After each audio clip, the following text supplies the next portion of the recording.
You're listening to the Cat Breeder Sensei Says podcast. This is your show host, April Catito, and in this episode, we're going to be talking about grooming your long-haired cats. Before we get into that juicy stuff, I want to extend a special invitation for you to join our Facebook group. It is called the No Judgment Zone Cat Breeder Community, and it is filled with positivity and support for your peers, your fellow breeders of every cat breed. So we have a few rules in there. We don't allow negativity, breeder bashing, nothing nasty, no rude comments, no I'm better than you type of attitudes. If we see that, without warning, we do remove the member. And so far, we've only had to do that to one person. So we definitely invite you to join our Facebook group. Just go find it on Facebook, the No Judgment Zone Cat Breeder Community, and request to join the group. And you'll have to answer a few questions, and we will let you on in. So with that being said, we will get on with the podcast content right after this short message. Do you want to learn how to become a successful breeder of pedigree cats? Now you can. For the first time ever, enroll in an online training course that takes you step by step through everything you need to know to get on the right track. Visit catbreedersensei.com to sign up today and use code podcast21 to get $25 off. Okay, we are back. Now, let's get into our topic about grooming long-haired cats. There's a plenty of long-haired pedigree cat breeds, and if you work with one, then you already know the struggles of long-haired cats and some of the things that we are challenged with. One of those would be excessive shedding. You know, the old dry tumbleweeds that bounce through your house, hide under the bed, under the couches, on your light fixtures, and in your closet. That's all just dead hair that has come off of your cat just from him walking around. So, you know, he walks around, his paws hit the floor, hair falls off. It forms a ball in the corner. So we all know about excessive shedding. Then we also get hairballs. So hairballs are just a normal part of having a long-haired cat.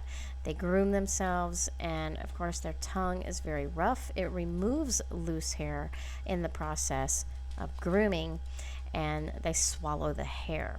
Now, hair isn't easily digested, so it just forms this cute little ball inside of their stomach, which does not get digested, does not pass through easily, and then they throw it up, right? They leave you the gift in the middle of the night, usually around, 2:30 a.m. or 3 o'clock. You hear that hairball coming up, and there's a gift for you in the morning. So, you know, that's just loose hair, again, that the cat is removing, from his body, from his coat of fur. And then we also deal with those lovely mats, our friends, the mats. Now, mats are typically caused from greasy hair, so the skin has oil in it naturally, and it makes the hair greasy, and it starts to clump together and get tangles, and eventually, without removing those tangles, it becomes a knot, and without removing the knot, it gets worse, it gets tighter, and it becomes a mat. And then the bigger the mats get, the closer they get to the skin of your cat, and it will start to pull on their skin. So, left untreated or uncared for, a mat can be very painful, and they can, worst case, they just take over the whole coat of the cat, and they end up having to be shaved. If you discover that your long-haired cat has a mat anywhere, and the most common places tend to be under the arms, chest, belly, back of the legs. Those are the favorite spots for those mats to hide. If you're petting them and you discover a mat, don't use scissors to try to remove the mat. Trust me, I've done this and thought for sure I was not going to cut the skin of my cat, and pulled the mat away from the skin and snipped with scissors, and guess what? I snipped the skin. And the skin on a cat is very, very thin. It's cut so easily, and they don't even meow. They don't even feel it. It's so weird. You snip it, and then you're like, oh no, oh God, I cut the skin. So don't do that.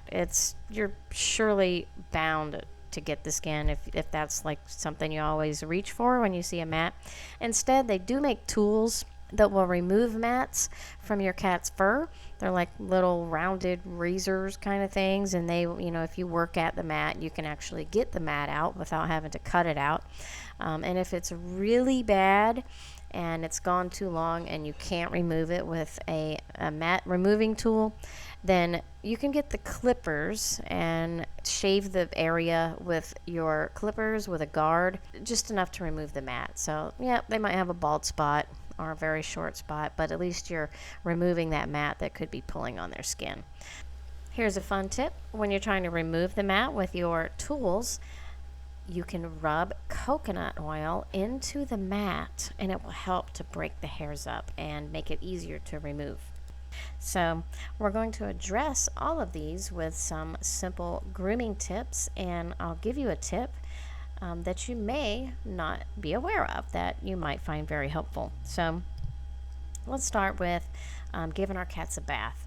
So you should start giving your cat a bath when it's young, when it is a kitten. Just get him used to being in the tub, getting the water ran over him, shampoos, rinses, blow dries, and getting combed out. That's, getting a bath and blow dry. If you get them used to it when they're young, then of course as they get bigger, it's going to be much easier to manage them during their grooming sessions. So a good rule of thumb is to give your cat a good bath and blow dry about once a quarter. That will really help remove some of the loose hair, especially if you have seasonal sheds, like when it becomes summertime and they start to lose a lot of their hair.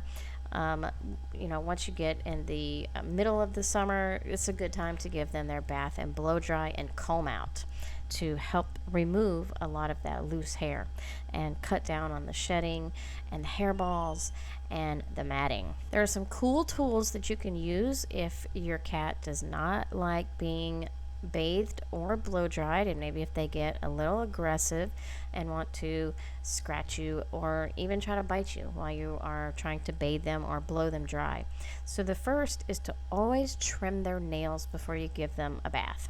So if they do start, if they react with, swatting at you or batting at you, at least their nails have been trimmed and they're not going to, cut you with their razor blades. They're murder paws, they're murder mittens. Then they also make a product that's called an air muzzle. It's made specifically for cat groomers, but you can buy one, and it's a cool muzzle that you put around their neck, and their head is inside this little globe thing, and it just kind of eliminates them seeing the tools you're using, and then of course they can't bite you with this on. And it just cuts down on some of the stressors of the cat getting the bath if they don't like it. After the bath, you can get something that's called a happy hoodie. It's a little terry cloth thing that you can put over their head and cover their ears up, so the noise from the blow dryer and just the powerful wind from the blow dryer isn't going directly into their ears. So you put the little happy hoodie on their head while you blow dry them, and that does help make things a little more manageable for the cat if they just don't like baths and blow dries at all. After the bath and blow dry, you want to take your stainless steel comb and comb it through their hair and remove any of the loose hair that is left remaining. So just comb until no more hair is coming out on your comb. So let's talk about the grooming tools for daily use. It's hands down a majority vote that daily combing with a stainless steel comb is the best way to comb your hair, keep the coat in good condition, and remove that loose hair. Christensen is a very well-known brand that a lot of groomers and breeders use, especially those with show cats.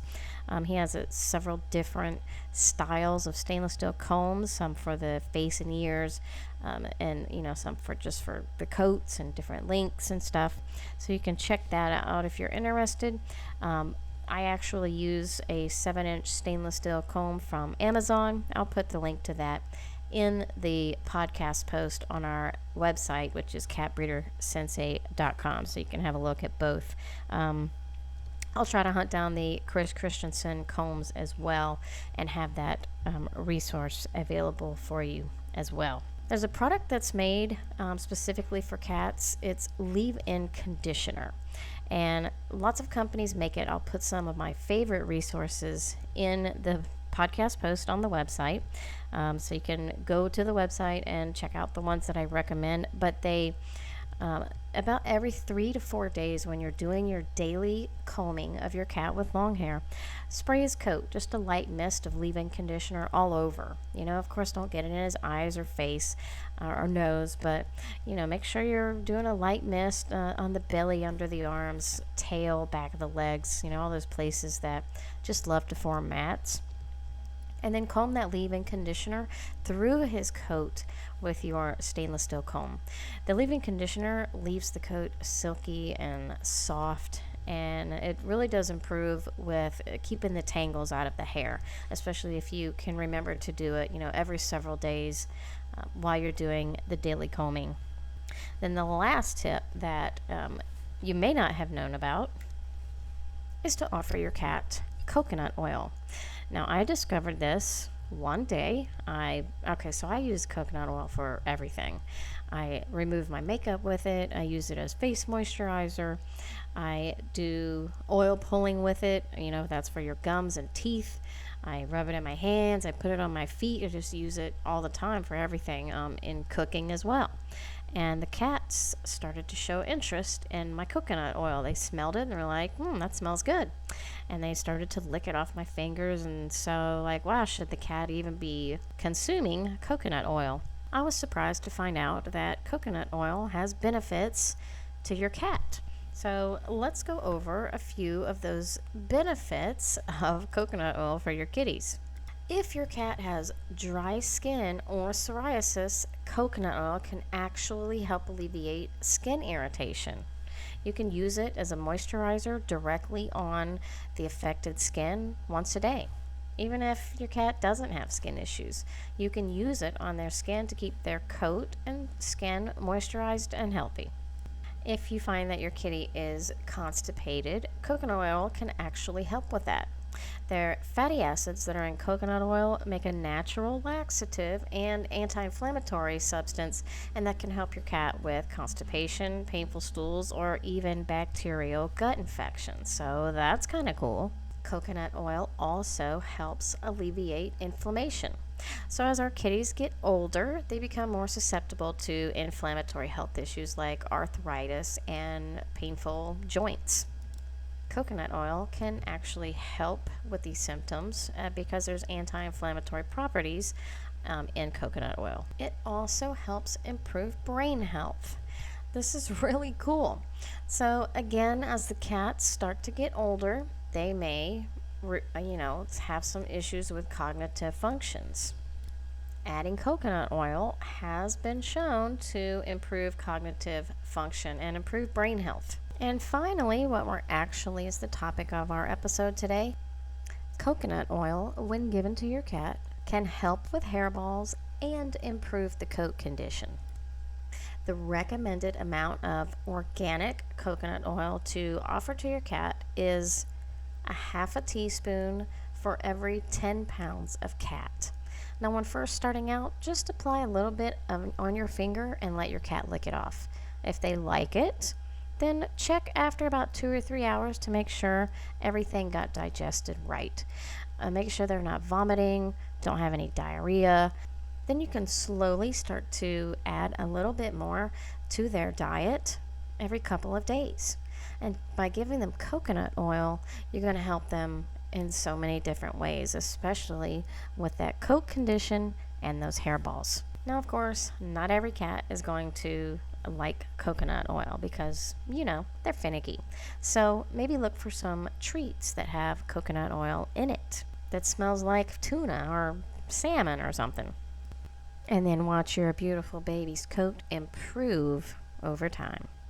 I want to thank you so much for tuning in to today's episode of Cat Breeder Sensei Says Podcast.